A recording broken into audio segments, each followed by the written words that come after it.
Hey, 42 here. Some things in life are so universal, we forget just how strange they really are. Take sleep as a prime example. The average person spends about 26 years in the land of Nod, which is significantly more time than we dedicate to any other activity. Just think about that for a second.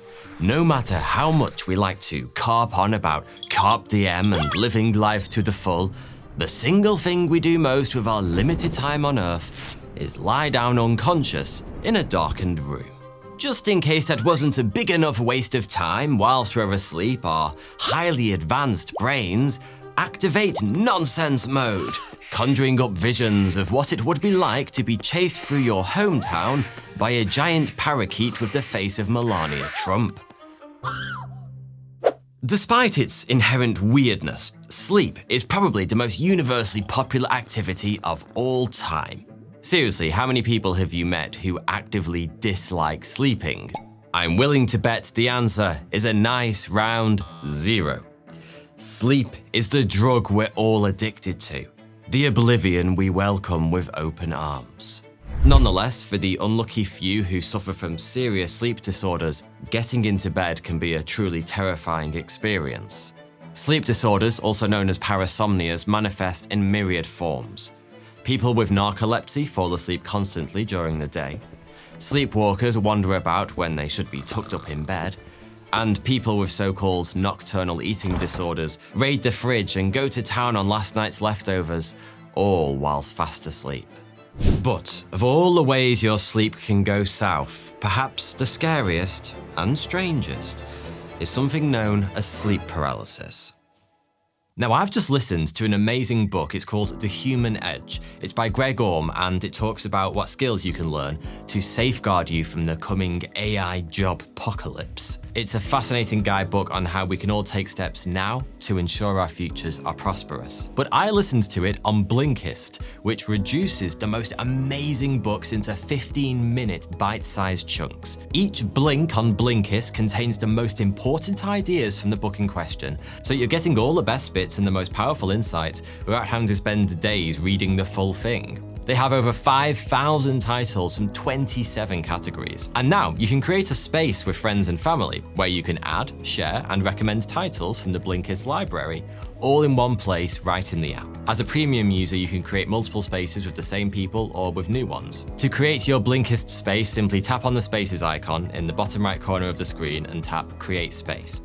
Type in the name of your space, and then tap Share and Create Space. Now you can tap on Invite to invite people and start sharing title recommendations and exchanging ideas. There's a world of information out there, but like me, you probably don't have eternity to absorb it all.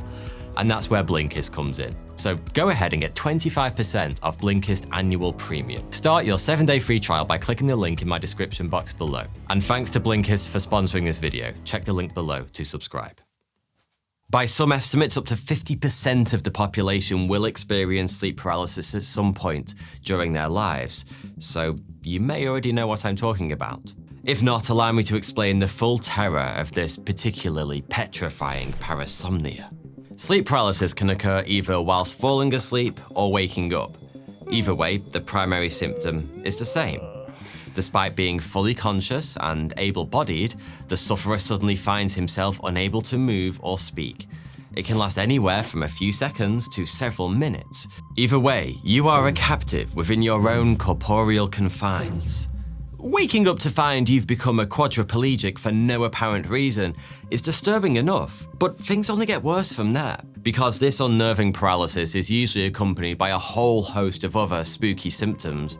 At the milder end of the spectrum are headaches, feelings of numbness or tingling, and weird disembodied noises including pops, bangs, hisses, or even whispered voices. At the really bloody terrifying end of the spectrum, around 75% of people experience intense hallucinations accompanied by extreme fear. Some feel like they're floating several feet in the air, Exorcist style, whilst others feel as though an unseen assailant is trying to drag them out of bed. Probably the most infamous symptom of sleep paralysis is a sensation that there's a malevolent presence in the room with you. For some people, this lurks just out of sight, but in many cases it takes the form of some kind of demon sitting on the sufferer's chest. slowly suffocating them or even sexually assaulting them, whilst paralysis prevents them from fighting back. If you've never experienced sleep paralysis for yourself, this probably all sounds like a load of nonsense. But the disorder is well documented, with strikingly similar cases reported all over the world for centuries. In fact, here is sleep paralysis depicted in an oil painting from 1781. Obviously, it's bloody terrifying, and it's obviously been haunting mankind for hundreds of years, if not longer. But what actually causes it, and why do people experience such eerily similar hallucinations? Before the advent of modern medicine, it was widely believed sleep paralysis was paranormal in nature, caused by the malevolent spirits that so often seem to accompany it. The specific entity responsible varied across cultures. In Egypt, they blamed jinn. In Bangladesh, an unfriendly ghost called Baba. And in Brazil, an old woman with long claws known as Pisadira. German and Slavic folklore point the finger at a goblin-like creature known as mare that sits on your chest in the night causing bad dreams. That's actually where we get the word nightmare from. These days, we explain sleep paralysis with science rather than spirits, but truthfully, it's still poorly understood. Despite its unsettling nature, sleep paralysis is ultimately harmless. As the paralysis fades and the Hansi demons descend into the shadows, there are no lasting negative effects whatsoever. For that reason, beyond simple curiosity, there's little incentive to cure it, and there's very limited research on the topic. The prevailing theory is that it's caused by a malfunction in the waking up process. You're probably familiar with rapid eye movement or REM sleep, the phase in which you dream. Several things happen to your body during REM sleep. Your heart rate rises, your blood pressure increases, and, as the name suggests, your eyes move rapidly. But you also experience something called rematonia, a near-total paralysis of the body caused by the inhibition of the brain's motor neurons. When everything's working as it should, atonia is an important part of REM sleep, stopping you from physically acting out your dreams. It's thought that sleep paralysis occurs when something goes wrong and REM atonia either kicks in too early or wears off too late. But whilst that would explain the paralysis bit of sleep paralysis, it doesn't account for all the other weirdness, the shared hallucinations and sex-offending demons. And there's no scientific consensus as to why people from such different cultures and time periods have all experienced such strikingly similar hallucinations. During sleep paralysis, sufferers feel completely conscious, but may be in a kind of transitional state between sleep and wakefulness, sufficiently awake for conscious thought, yet still sleepy enough for dreams to intrude on reality. Essentially, these weird hallucinations are waking nightmares. As for why they're so similar from one person to the next, that might have something to do with your instinctive response to suddenly discovering you've become Stephen Hawkingified overnight. As fear and panic spiral out of control and stress hormones course through your veins, your brain enters an emergency state called hypervigilance, scanning the environment for threats.